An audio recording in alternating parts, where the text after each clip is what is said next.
Welcome to Sparks of History, where world history and Jewish history meet. We are very pleased to have with us today Professor Marion Turner. Professor Turner was a fellow by examination at Magdalen College, Oxford, and previously taught at King's College in London. Professor Turner holds a tutorial fellowship currently at Oxford and focuses her work and research on late medieval secular literature and history. Professor Turner is also a trustee of the New Chaucer Society.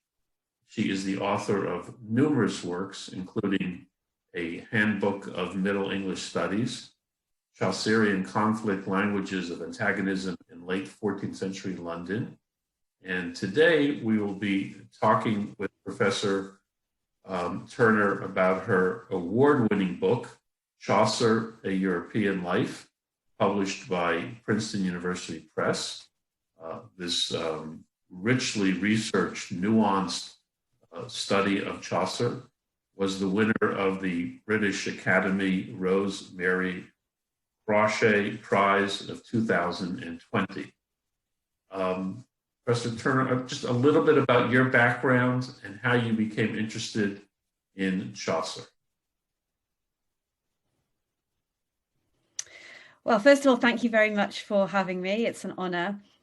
So I think that what really drew me to Chaucer was when I first studied Chaucer as a late teenager, I just found it very surprising. I found that I expected certain things from medieval literature, and Chaucer was doing quite different things. So when I read some of his poems and I found that he was talking about the problems of authorship and the importance of thinking about readerly interpretation and the fact that we shouldn't just listen to authorities, we should listen to lots of different perspectives.